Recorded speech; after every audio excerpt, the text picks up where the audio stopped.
이익은 1분기에 거의 다 흑자로 바뀝니다. 근데 이익이 올라오는 속도가 3분기부터 본격적입니다. 그러면 2분기 어느 시점부터는 조금씩 사서 모아 놓으실 필요 있다. 만약에 금리를 인하한다 그러면 언제가 가장 최적의 타이밍일까?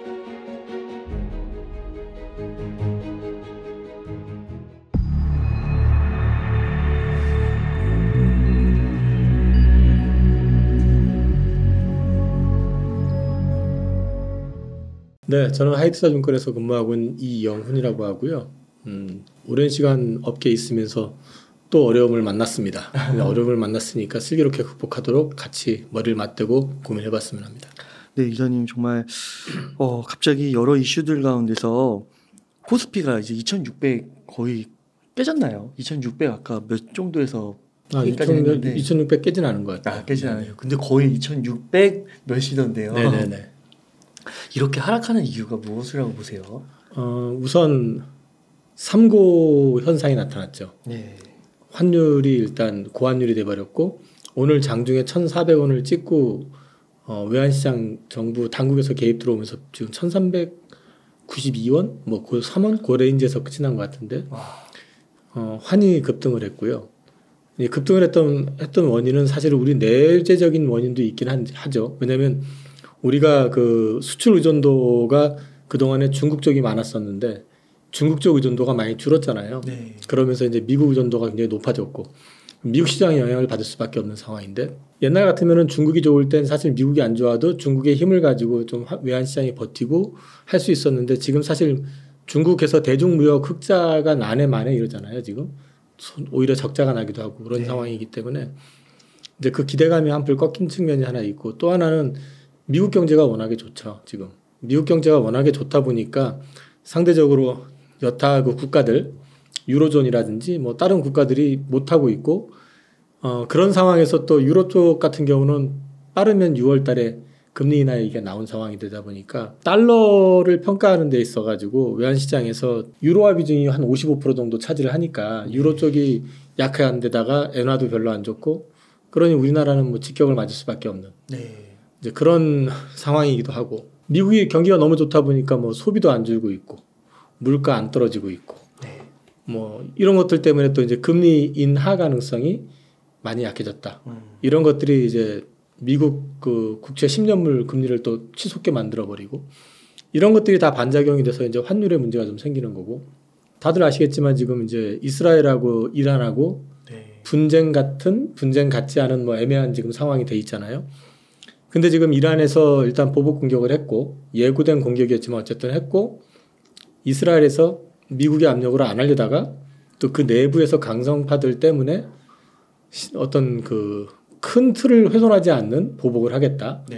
뭐 이런 식으로 이제 얘기를 했기 때문에 거기에 대한 리스크도 좀 시장에 자리하고 있는 데다가 그 중동전 직전부터 이미 유가는 또 치솟기 시작했고요.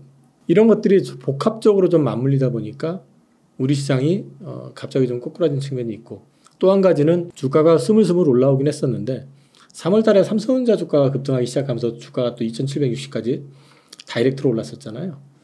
근데 이제 단기 급등했던 것에 대한 이제 또 부담 이런 것들도 같이 작용을 하고 있는 것 같습니다. 그래서 지금은 조정을 좀 받고 있는 것 같고 근데 조정이 참 조정인지 이게 본격 하락 구간인지 판단이 안 될 정도로 좀 무섭잖아요 지금. 근데 저는 아직은 좀 조정 과정이라고 생각을 하고 있는 게 제가 그 다른 채널 큰 방송을 하는 건데 거기서 그 4월 달 초중반에 좀 조심해야 된다라는 얘기를 했었거든요. 지금 달러 시장 자체가 단기 달러 시장이 자금이 약간 좀 경색이 일어나고 있다. 그 이유는 작년까지는 그 미국 국채 단기물 발행을 많이 했었는데 재정부를 그 미국 재무부를 좀 컨트롤하는 쪽에서 단기채 발행을 줄이라고 해가지고 그걸 장기채로 돌리기 시작하면서 이게 이제 소위 신용 창출 효과를 좀 반감시켜버린 게 있고 여기에다가 지금 이제 4월 중순 되면은 또 지금 나가기 시작했죠. 우리 배당 관련된 돈들이 본격적으로 이제 나가고 시작할 겁니다. 아마 오늘이 기아 배당 들어온 걸로 알고 있는데 한 20일, 25일까지 해서 계속 나가게 된다는 거죠. 거기에다가 그 우리나라 같은 경우도 일단 삼성전자 실적이 발표되고 난 다음에 주가가 오른 적이 거의 없어요. 근데 실적이 잘 나왔는데 사실 그날 올라지 않고 또 마찬가지로 다시 또 밀렸잖아요.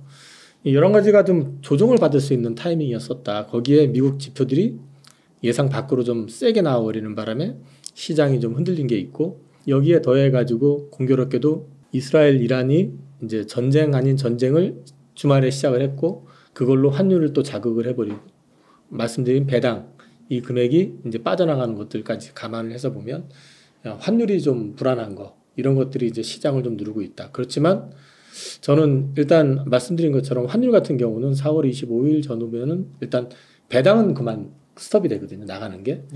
국내 20대 그 상위 시가총액 상위 20대 회사들이 배당이 거의 그때쯤 끝이 납니다. 그리고 또 한 가지는 4월 말 5월 초 들어가면서 미국 FOMC도 있지만은 그 미국 달러 시장의 자금 견색도 좀 풀립니다. 왜? 4월 달에 그 미국 납세 날이거든요. 그래서 미국 내국인들 세금이 들어오게 되니까 시중의 유동성이 빨리잖아요, 이것도. 근데 이제 그거를 다시 재무부에서 풀죠. 그래서 이제 그런 유동성이 좀 풀리는 달이다 해서 환율 봤을 때도 4월 한 말경 정도 되기 시작하면서 좀 풀릴 거고, 여기에 기대 아닌 기대를 한다고 그러면 금리 인하는 당장 못 하더라도 아마도 QT에 대한 게 5월 달에는 구체화되지 않을까. 그런 것들이 좀 나오면 조금 고개는 들 것 같다. 하지만 큰 틀에서 봤을 때 4월하고 5월은 시장이 조금 쉬어가는 구간, 내지는 좀 아프게 조정받는 구간, 그 정도로 보셔야 되지 않을까 싶습니다. 그 미국 경기가 진짜 좋은데, 경제 지표들이 좋은데 금리 인하는 안 하게 될까요? 어떻게 보세요? 그거 참 딜레마인데요. 네. 일단 이거 자료도 안 맞을 겁니다. 지금 금리 인하 가능성이 더 줄은 걸로 나와 있는데, 금리를 일단은 연준 의사록이나 이걸 놓고 보면은 그래도 한 2번 정도 가능성 여전히 열어놓고 있다라고 봐야 되고요. 그리고 이제 문제는 이제 물가가 쉽게 안 잡힌다는 거, 그다음에 소비가 안 죽고 있고 고용이 좋다라는 거잖아요. 올해가 대선이잖아요, 미국 대선. 네. 만약에 지금 현재 기준금리하고 중간금리하고 이 비교를 놓고 봤을 때는 아직 금리 인하 여력은 있어요. 인하할 수 있는 여력은 있는데, 트럼프 쪽에서는 이건 정치적 액션이다라고 이제 선거에 임박해서 인하를 한다면은 문제가 될 거라고요. 연준 입장에서 봤을 때 만약에 금리를 인하한다 그러면 언제가 가장 최적의 타이밍일까? 네. 저는 6월 아니면 7월일 것 같아요. 그래서 금리 인하를 한다 하면은 일단 6월이나 7월 중에는 금리 인하가 한 번 있지 않겠느냐 보고 있고, 그리고 물가가 예상처럼 잡힌다면은 한 번 정도가 연말이나 그 전에 한 번 정도 있지 않겠느냐, 그렇게 보고 있고요. 요즘 뭐 서머스나 이런 사람들은 뭐 금리 다시 올라가고 그 누구였죠? 8% 얘기했던 사람도 있죠. 그 JP 모건, 제이미 다이먼 같은 경우는 그건 잘 모르겠지만 지금 현재 흐름을 놓고 봤을 때 미국제 10년물 기준 흐름을 놓고 보면 5%는 한번 찍으러 가지 않을까? 그런 생각은 듭니다. 네. 저희 국내 시장에 그 외인 또는 기관의 수급 현황은 좀 어떻게 보세요? 외인들 같은 경우는 지난주 초까지는 좀 사다가 지난주 그 주간 옵션 만기 지나면서 선물 쪽을 좀 대량으로 팔고 있거든요. 아마 지금 오늘까지 해서 선물이 매도가 한 3조 1천억 정도 될 거예요. 이거는 일단 리스크 해칭이라는 측면에서 봐야 될 것 같고, 현물 포지션을 여전히 많이 가지고 있거든요. 근데 이제 현물보다는 외국인들이 그 해칭이라든지 차익 실현을 주로 그 선물이나 옵션을 가지고 하고 있기 때문에 그쪽을 봐야 되는데, 아직까지 외국인들이 이탈을 한다 이런 조짐은 없는 것 같습니다. 근데 다만 한 가지, 환율이 만약에 여기서 일정 수준에서 제어가 되지 않고 막 위로 튄다 그러면 매도 나올 가능성도 있어요. 오늘 사실 1,400원 찍었을 때 계속 주시를 해서 봤었거든요. 근데 이제 정부가 구두 개입 들어오고 실제 개입도 들어온 것 같아요. 그래서 1,392원까지 급락했다가 93원선 근처에서 끝난 것 같은데. 1,400을 찍었었어요? 장중에 찍었습니다. 와, 그렇구나. 네, 그랬었기 때문에 이게 만약에 그걸 제어를 안 해주고 그냥 뚫리면 올라가더라도 부딪혔다가 올라가야지 이게 상승 어떤 힘이라든지 이게 좀 완충이 되지, 이게 딱 뚫려버리면 그 다음부터는 이 1,400원은 안 떨어져요, 그 밑으로. 그러니까 이거를 갖다가 이번에 1,400원에서 일단 방어를 한 것 같고요. 이 방어가 며칠 갈 거라고 보는데, 궁극적으로는 1,400원이 최종 마지노선은 아닐 수도 있다. 근데 이게 앞서 말씀드렸지만 우리가 중국의 수출 비중이 이제 좀 줄어든 그런 측면도 있긴 하지만, 달러가 워낙에 좋다라는 거, 달러만 좋다라는 거, 네. 그게 가장 큰 원인이기 때문에 외국인들도 그거는 어느 정도 감안을 해서 시장을 보고 있는 것 같다. 그러게 보고 있습니다. 네, 그렇군요. 뭐 기관 얘기는 할 필요가 없을 것 같아요. 네. 네. 네. 그러면은 이러한 좀 상황 속에서 좀 혼란스러운데요. 좀 겁도 나는 것 같고요. 좀 24년에 지금 시점에서 좀 주목해야 할 뭐 섹터나 기업들이 좀 있을까요? 이거 그 집어내면은 장 빠지는데 뭔 소리 하긴 할 수도 있는데 네. 사실 음식료를 가져오려다 음식료가 좀 올랐어요 최근에. 네. 그래서 뭐 올라 있는 것도 추천하면 또 이게 오른 것도 추천한다고 또 뭐라고 하고 빠지면 또 빠지는 거 가지고 뭐 추천한다고 뭐라고 하는데 큰 그림에서 좀 보자는 거죠. 뒤에 이제 설명을 좀 드리겠지만 저는 조선주 좀 봐야 된다. 조선주 다시 봐야 된다는 말씀을 드리는 게 조선주 최근에 있었던 이슈 키워드 하나를 꼽으라고 하면 뭐가 있을까요? 잠수함. MRO. 미국에서 네. 해군 송장관이 왔었잖아요. 네. 그래서 거제도 방문하고 울산 방문하고 그리고 다음 달에 현대중공업 HD현대 부회장 정기선 회장이 미국 갑니다. 네. 하나는 이미 호주의 그 조선업체하고 미국에 있는 조선업체들이 벌써 물색하기 시작했죠. 현대 같은 경우도 아마 그거 지금 시작하는 것 같더라고요. 네. 근데 이 부분을 중요시 봐야 되는 게 이 시장 자체만으로도 20조 시장입니다. 이 20조 시장에 미국은 지금 사실 그 건설 조선 쪽에서 글로벌 마켓 점유율이요 1%예요. 그래요. 없어요. 와. 조선 망했어요 지금. 근데 그 1%가 뭘 만드느냐면은 군함을 만듭니다. 잠수함을 만들고. 근데 미 해군도 엄청 크잖아요. 만드는 것도 힘들어 죽겠는데 항상 정비를 해야 되잖아요. 그게 문제예요. 정비를 해야 되는데 정비를 하라고 맡겨놓으면은 우리나라 사람들처럼 이게 우리나라 사람들의 손재주, 눈치 뭐 이런 거 되게 빠르잖아요. 그럼 일 처리하는 것도 되게 융통성 있게. 그럼 걔네들은 원칙대로 가니까 기다려 우리 이거 하고 있으니까 이거 끝나면 해줄게 이렇게 돼버리는 거죠. 그러니까 이게 좀 제대로 정비도 안 되고 시간 딜레이 되고 그러니까 군함이 있어도 그 군함이 느는 게 아니라 25년 되면 오히려 줄어요. 왜? 신규 건조가 안 되는 거예요. 퇴역하면 생기는데. 그래서 미국에서 지금 그 시장을 이탈리아하고 호주에다 열어줬고요. 일본에 열어주는 것 같고 그리고 우리 한국을 터치를 하고 있는 것 같습니다. 그러니까 걔네들이 필요해가지고 우리한테 접근을 했다라는 거죠. 그 시장은 고마진 시장이에요. 고마진 시장이고 또 우리 입장에서 봤을 땐 요즘 방산 되게 핫하지만 맞아요. 우리가 그 국가 미군이 갖고 있는 군함이나 잠수함의 구조나 이런 것들을 어떻게 보면 볼 수 있는 기회가 되잖아요. 그건 또 다른 우리한테 주어지는 포텐셜이 될 수 있다는 거죠. 네. 그래서 이제 요 시장이 새로 하나 열린다. 요게 중요하다라는 거고요. 그 다음에 이제 말씀을 좀 드리고 싶은 거는 이 시장을 놓고 이제 얘기를 할 때 앞서 잠깐 말씀드렸던 거 다시 설명을 좀 더 부과하면은 지금 23년 말 기준으로 중국의 전투함 수가 355대. 네. 그 다음에 미국은 296대 있거든요. 근데 이게 25년 되면 중국이 400척으로 늘어나고 미국은 오히려 287대로 줍니다. 그게 앞서 말씀드린 것처럼 건조를 할 수가 없어요. AS 하느라고 정신없고 하니까. 그래서 이제 이런 것들이 생긴 거고요. 또 이제 이거 외에 조선 자체만 놓고 보면 지금 환율 좋잖아요. 네. 그 다음에 지금 재밌는 거 하나가 중국이 작년에 탱커 그 오일 운반하는 선이죠. 네. 대량 수주를 계속 해왔었거든요. 네. 우리는 싸게 안 받는다고 해서 주로 이제 LNG선 위주로 많이 했었고 중국이 지금 슬롯이 27년까지 다 찼어요. 그러니까 그 선주들이 가격이 싸니까 나 중국한테 딱 오팔 주려고 그래도 우리 27년까지 찼기 때문에 니네 못해. 28년 이후에 이렇게 돼버리거든요. 네. 그러면 그 사람들이 키를 어디로 돌리냐면 한국으로 오죠. 그래서 이제 우리나라가 LNG 수주도 지금 최근에도 꾸준했고요. 하반기 가면은 이 탱커 수주가 좀 많이 늘어날 수 있다. 근데 싸게 수주할 가능성은 거의 없죠. 거기다가 그 아모니아선 수주도 최근에 이제 터지기 시작했었고 이런 것들이 이제 앞으로 봤을 때 조선 쪽 같은 경우는 향후 한 3, 4년쯤 일감들을 갖다가 한국, 중국, 일본이 다 지금 가지고 있는 상태입니다. 그러니까 이제 이때부터는 그러면 오히려 그 수주의 질이 더 좋아지고 이익은 더 올라가는 그런 그림이 나올 수 있다.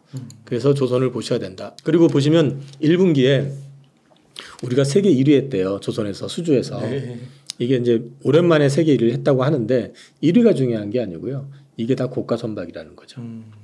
그리고 이게 이제 앞으로 저가 수주 가능성이 되게 제한된 이유가 그림에 보시면 아시지만 2008년에 전 세계에서 그 가동 중인 조선소가 1000개가 넘었는데 이게 365개로 줄었고요. 와. 이 중에서 선박을 한 번이라도 만들어 가지고 인도를 해본 경험이 있는 조선사 수는 278개입니다. 구조조정이 있었네요. 네.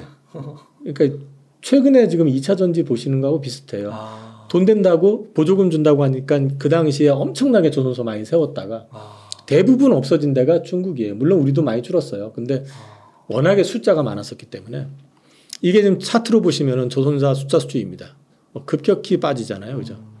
그 다음에 한중일 조선사 숫자 추이를 보셔도 이렇게 찼었던 게 거의 한 600개 근처 500개 중후반 됐던 게 지금 보시면 이 정도면은 200개 중반 정도로 줄은 거잖아요. 지금. 엄청 줄어 있다는 거죠. 한국은 비슷하네요. 한국은 원래 숫자가 많지가 않았고요. 근데 많이 줄었어요. 한국도 한 반 정도는 준 것 같아요. 중소형사들이 많이 없었으니까. 이건 이제 IMO 관련된 건 뭐냐면 여기도 탄소 배출 제로 2050년 이제 이런 거 근거해서 앞으로 엔진을 바꿔야 되거든요. 기존 벙커 CO 떼는 엔진이 아니라 뭐 LNG선 또는 뭐 LPG선 또 다른 여러 가지 하다못해 뭐 2차 전지도 들어갈 수 있다는 얘기 나오니까 그런 선박들 교체 수요들이 이제 나오기 시작하게 되는데 그 엔진을 또 제대로 만들 수 있는 국가가 별로 없습니다. 중국도 만들기는 하는데 가끔 문제를 좀 일으키죠. 그래서 이제 이쪽과 관련해 가지고 엔진 교체 수요가 본격화된다. 근데 이 수요를 어디서 커버해 주느냐? 단적으로 앞서 말씀드린 것처럼 탱커 같은 경우도 엔진이 벙커 CO 떼던 걸 갖다가 이제 LNG나 뭐 이런 식으로 이제 바꿔야 된다는 거죠. 그래서 이런 것들이 또 하나의 어떤 가능성을 보여주고 있기 때문에 엔진 시장도 좋아질 겁니다. 그 엔진만 교체하는 게 아니라 선박을 아예 다 교체하게 되는 거죠. 그러니까 이런 것들을 이제 말씀을 드릴 수가 있고요. 종합해서 말씀을 드리면 LNG 캐리어선 같은 경우는 연평균 55대가 앞으로도 한 4, 5년 이상 나올 수 있다. 이 모잠비크 그다음에 카타르 말고 미국에서도 프로젝트 된 것들에서 나올 수 있고 미국이 만약에 저걸 발주를 하는데 중국에 주겠습니까 지금? 아니잖아요 지금. 네. 그럼 만들 수 있는 데는 중국 아니면 한국이거든요. 네. 그다음에 탱커 교체 주기 들어왔다는 거. 그다음에 올해 당초 목표했던 수주 목표보다 더 많이 수주할 것 같다. 그리고 MRO는 신규고 노동시장 관련된 부분이 있는데 이거 그 외국인들 고용해서 좀 많이 떨어진다 이런 얘기 하잖아요. 숙련도가 아무래도 약하니까. 근데 이게 시간이 가면 갈수록 이건 문제가 풀릴 수 있다라는 거죠. 그래서 이제 이런 부분들까지 종합해서 보면 조선 쪽 같은 경우는 하반기부터는 좋아질 것 같다. 단 지금 시점에서 봤을 때 이익은 1분기에 거의 다 흑자로 바뀝니다. 근데 이익이 올라오는 속도가 3분기부터 본격적인 거죠. 그러면 2분기 어느 시점부터는 조금씩 사서 모아 놓으실 필요 있다. 그리고 환율 같은 경우는 대부분이 다 환해지를 하거든요. 환해지를 하는데 지금 환율에서 만약에 수주를 하면 네. 원화로 환산을 하게 되니까 마진은 훨씬 더 커질 수가 있겠죠. 네. 그런 측면이 있기 때문에 3분기부터는 전체적으로 다 좋아진다. 여기 보시면은 24년 3분기 한번 보시면은 이게 어떤 그림이냐면은 건조하고 있는 그 선박의 저가 수주도 있을 거 아니에요. 네. 그것들이 거의 다 빠진다는 거죠. 그러니까 흑자선 비중이 보시면 4개 회사는 100%고 전부 다 흑자선 건조하고 4개는 흑자선하고 삼성만 지금 저기 81% 그래도 다 돌아서는 거잖아요. 이렇게 놓고 보면은 이제 본격적으로 이게 어떤 질이 좋아지는 건 3분기부터다. 그래서 지금부터는 좀 관심 갖고 보셔도 될 것 같습니다. 아, 네. 보통 조선주를 볼 때는 요 5개 기업 위주로 보는 건가요? 이 큰 회사들이니까요. 그리고 이제 상장되어 있는 회사들 중에서 조선소로 되어 있는 거는 이 정도고요. 여기에 부품회사, 엔진회사 이런 것들이 있습니다. 하나엔진이라는 회사가 있고 STX 중공업이라고 중소형 엔진 만드는 회사 있고요. 그 다음에 잘 알고 있는 피팅 관련된 회사 있죠. 성광밴드, 뭐 태광 뭐 이런 회사들. 네, 그런 것들이 있습니다.